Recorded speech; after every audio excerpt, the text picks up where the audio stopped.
अध्याय 1 भगवद गीता श्लोक संख्या 44। अहो बत महत्पापं कर्तुं व्यवसिता वयं यद्राज्य सुख लोभेन हन्तुं स्वजनम् उद्यता। ओ कितने आश्चर्य की बात है कि हम सब जघन्य पाप कर्म करने के लिए उद्यत हो रहे हैं। राज्य सुख भोगने की इच्छा से प्रेरित होकर हम अपने ही संबंधियों को मारने पर तुले हैं। अर्जुन का श्लोक है। अर्जुन भगवान कृष्ण से बोल रहे हैं कि कितने आश्चर्य की बात है कि हम सब जघन्य पाप कर्म करने के लिए यहाँ पर आ चुके हैं और राज्य सुख भोगने की इच्छा से प्रेरित होकर हम अपने ही संबंधियों को मारना चाह रहे हैं। तात्पर्य में श्रील प्रभुपाद जी कहते हैं कि स्वार्थ के वशीभूत होकर मनुष्य अपने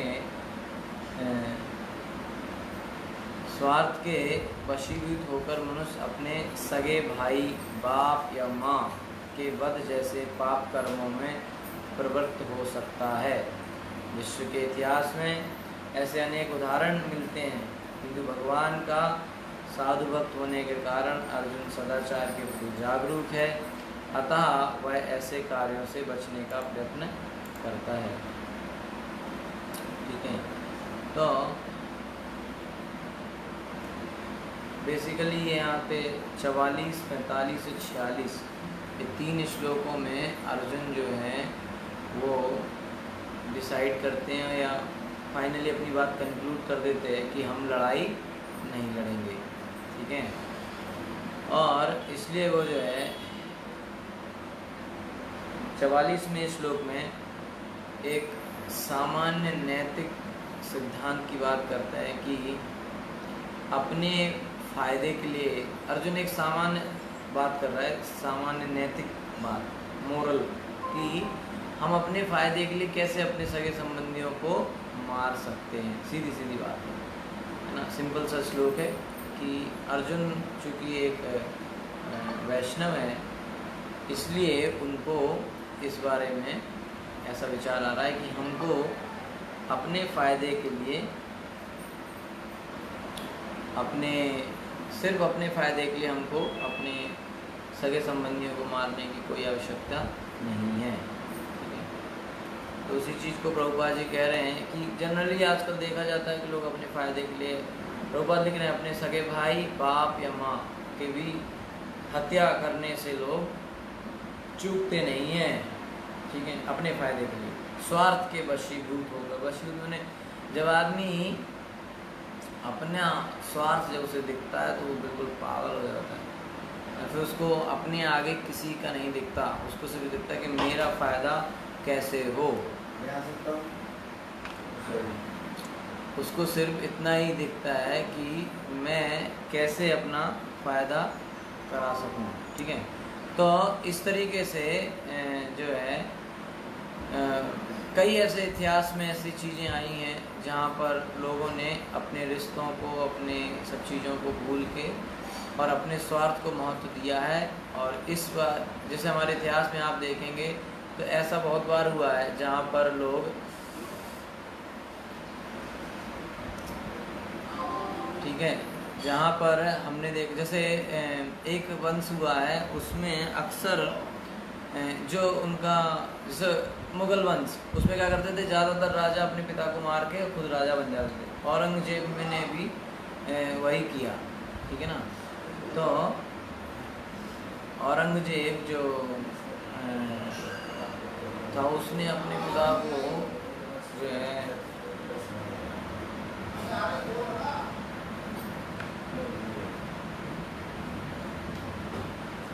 उनके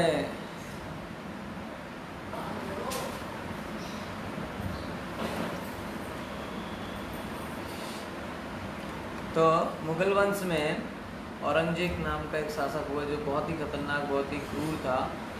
उसने अपने पिता को जेल में बंद कर दिया, उसका सिर काट के जो है ऐसे बहुत सारे काम किए उसने। ठीक है ना, तो अपने बड़े भाई का सिर काट दिया। एक्चुअली में उसका जो पिता था वो चाहता था कि सबसे बड़ा बेटा राजा बने, लेकिन इसने छोटे वाले ने अपने बड़े भाई का सिर काट दिया, पिता को जेल में डाल दिया। ऐसे करके उसने कहा अपने फ़ायदे के लिए लोग कुछ भी करते हैं। तो इस तरीके से समझने वाली बात है कि कलयुग में तो वो चीज़ बहुत ज़्यादा हो रही है। तो एक बार बिल्कुल सत्य घटना हमारे जानने मतलब हमारे एक्सपीरियंस में कि एक बार ऐसा एक केस सामने आया था कि कुछ लोगों ने पुलिस को इन्फॉर्म किया था कि बहुत गंदी स्मेल आ रही है उनके घर के आसपास। तो जैसे डेड बॉडी सड़ रही है कई दिनों से, लाश। तो इस तरीके से उन्होंने जो है कंप्लेन किया था। तो जब पुलिस वहाँ पहुँची, उन्होंने देखा, चेक किया, कुत्ते वगैरह पुलिस के जब ढूंढे तो उनको एक जो गेहूं का जो एक घास टाइप की होती है लंबी लंबी, गांव में उसको यूज़ करते हैं, है ना, कभी कभी सोने के लिए, कभी कई तरह की चीज़ें बनाने के लिए लंबी लंबी घास होती है। तो उस घास के ढेर के अंदर उन्होंने एक बहुत ही बूढ़ी औरत को उसके अंदर दबा दिया था। ठीक है, उसको मार के उसके अंदर दबा दिया था और वहाँ पड़ी हुई थी। तो उसके जो व्यक्ति, उसका बेटा या जो भी था, वो उससे सारी चीज़ें लेना चाहता था, जितना भी उसके नाम जो प्रॉपर्टी थी जो भी था वो सब लेना चाहता। वो नहीं दे रही होगी तो बूढ़ी औरत को उन्होंने जाके उसके नीचे दबा दिया और वो मार दिया और दबा दिया, किसी को पता ना चले। बाद में सब चीज़ें सामने आई। तो इस तरीके से जो है स्वार्थ में आके लोग कुछ भी कर सकते हैं, क्योंकि जब व्यक्ति का अपना स्वार्थ सामने आता है तो फिर वो कुछ नहीं देखता, ना माँ ना भाई ना बाप, कुछ नहीं देखता है। ठीक है, इसलिए जब हम दूसरे अध्याय में जाएंगे तो वहाँ पे हमको बिल्कुल क्लियर बताया जाएगा। भागवतम में भी बिल्कुल क्लियर बताया जा रहा है कि माँ बाप भाई बहन बेटा सब ये सिर्फ नाम के होते हैं। ठीक है, क्योंकि जैसे अगर कोई व्यक्ति कहे कि भाई मेरी उम्र 25 साल है, तो 25 साल के पहले भी उसका कोई माँ बाप होगा, दूसरी योनि में उसका कोई माँ बाप होगा, है ना। तो ये सब चीज़ों को जो है हमें समझना चाहिए कि ये कैसे काम करता है। ठीक है, आत्मा जो है वो अमर अजर अमर है, आत्मा कभी नष्ट नहीं होती, आत्मा शरीर बदलती रहती है। ठीक है, तो इस तरीके से हमको जो है इस बात को समझना चाहिए। ठीक है, तो विश्व के इतिहास में ऐसा कई बार सामने आया है। और लेकिन यहाँ पर क्या है कि भगवान जो अर्जुन जो है वो भगवान के शुद्ध भक्त है, इसलिए उनके अंदर इस तरह के सदाचार का जो है चीज़ सामने आ रहा है। ठीक है, तो इस तरीके से जो शुद्ध भक्त है वो अपने स्वार्थ से ऊपर भी देखता है। ठीक है, वो अपना स्वार्थ न देख के दूसरे का वो परमार्थ के लिए जीता है। जनरली हर व्यक्ति स्वार्थ के लिए जीते हैं, भक्त लोग परमार्थ के लिए जीते हैं, परहित सेवा। और यही साधु का लक्षण है कि वो अपना स्वार्थ न देख के दूसरे का स्वार्थ देखे, दूसरे जीवों पर वो दया करे, लोगों का भला चाहे। ये जो है साधु का लक्षण होता है ना। जो वैष्णव लोग होते हैं वो अपनी कष्ट को सह लेते हैं और देखते हैं कि किस तरीके से हम दूसरों का भला कर सकते हैं।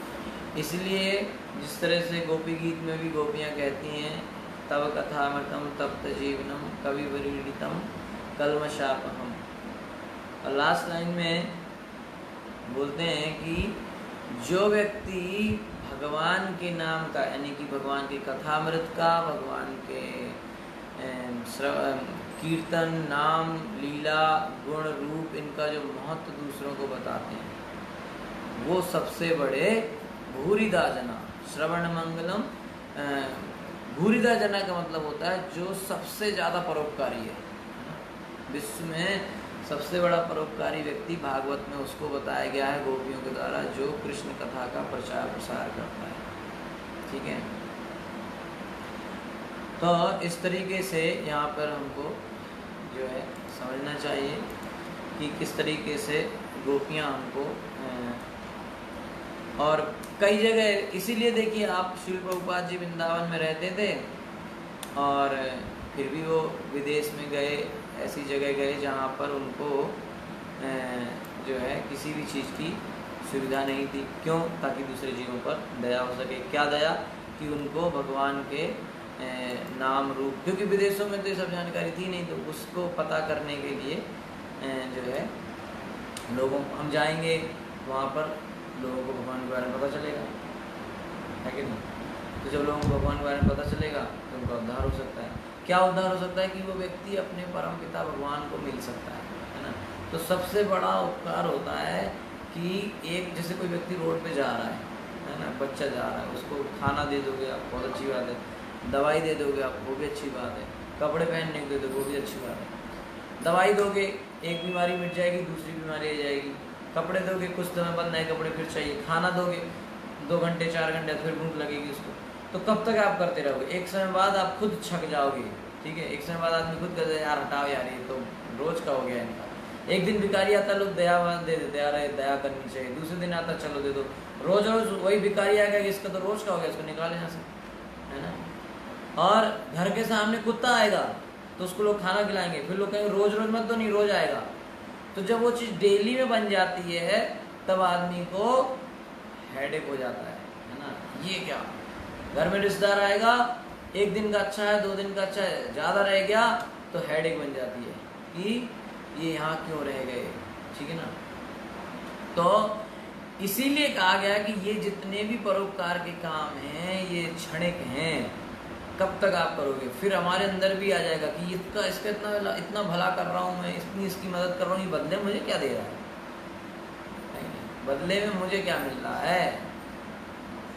तो जो कृष्ण भक्त होता है वो ये नहीं देखता कि बदले मुझे क्या मिल रहा है। और इसीलिए कृष्ण भक्त ऐसी दया करता है, ऐसी मदद करता है ताकि व्यक्ति को बदले में कुछ देना भी ना पड़े। जैसे अब अगर उस बच्चे को जिसको आपने खाना दिया, कपड़ा दिया, ये सब आप कब तक दोगे, तो सबसे अच्छी मदद है कि उसको आप ले जाओ और उसके पिता से मिलवा दो, क्योंकि उसको जो फादर होगा वो उसको हमेशा जो है चीज़ें देता रहेगा और उसको बुरा भी नहीं लगेगा, उसको वो भी नहीं लगेगा कि यार ये क्या बात है। समझ में आ रहा है कि मुझे क्यों देना पड़ रहा है मेरे बच्चे को रोज, पिता को कुछ नहीं लगेगा। इसलिए परम पिता कौन है, कृष्ण। कृष्ण की जब हम जुड़ जाएंगे, कृष्ण से जब हम जुड़ जाएंगे तो हमको कृष्ण हमको हमेशा देते रहेंगे जो भी हमको चाहिए, है ना। तो इसलिए सबसे बड़ी दया होती है एक व्यक्ति को उसके परम पिता परमेश्वर भगवान से मिलवाना। इसीलिए गोपियाँ कहती हैं तब कथामृतम तप्त जीवनम कवि विरीडितम कलमशापहम श्रवण मंगलम श्रीमदामृतम भुवि गृह्णन्ति ये भूरिदा जना। सबसे बड़ा परोपकारी कौन है, भूरिदा जना। सबसे बड़ा जो भगवान के कथामृत का दूसरों को पान कराता है, जो भगवान के नाम गुण रूप लीला धाम के बारे में दूसरों को बताता है, वो व्यक्ति है सबसे बड़ा परोपकारी। इसलिए जो वैष्णव होते हैं उनका सबसे अच्छा गुण होता है, सबसे प्रथम उनको क्या माना गया है कि वो दूसरों पर दया करें, ठीक है। दूसरों पर दया करनी चाहिए। दया धर्म का मूल है, पाप मूल अभिमान, तुलसी दया न छाड़िए जब तक तन में प्राण। तुलसीदास ने भी कहा है कि दया धर्म का मूल जड़ है दया, है ना, और पाप का है मूल यानी कि जड़ अभिमान। तो जब तक शरीर में प्राण है तब तक व्यक्ति को दया करना नहीं छोड़ना चाहिए, सही कि नहीं। तो इस तरीके से यहाँ पर इसीलिए अर्जुन कह रहा है कि भैया हम अपने फ़ायदे के लिए इनको कैसे मारें, सगे संबंधियों को, मैं जंगल चला जाऊँगा, है ना। तो अर्जुन का जो व्यक्तित्व निकल के यहाँ आ रहा है वो ये है कि वो वैष्णव है और वैष्णव होने के नाते वो अपना दुख सहन करने के लिए तैयार हो रहा है, लेकिन वो जो है दूसरों का यानी कि जो भी पार्टी है उसको फ़ायदा क्या सोच रहा है, उसको मारना नहीं चाह रहा है अपने फ़ायदे के लिए। यहाँ तक कि यहाँ पर गलत है, ठीक है, यहाँ पर जो उसके अर्जुन के साथ बहुत गलत हुआ है, लेकिन फिर भी वो अपने फ़ायदे के लिए किसी को मारना नहीं चाह रहा है। और वो जो है उसका जो दया का जो भाव यहाँ पर अर्जुन का, प्रभुपाद जी लिख रहे हैं, किंतु भगवान का साधु भक्त होने के कारण अर्जुन सदाचार के प्रति जागरूक है, अतः वह ऐसे कार्यों से बचने का प्रयत्न करता है, ठीक है। तो इस तरीके से जो है 44वां श्लोक यहाँ पर समाप्त होता है। 45वां श्लोक हम कल करेंगे। Hare Krishna. Thank you so much. Shri Prabhupada की जय। अगर आपका कोई प्रश्न है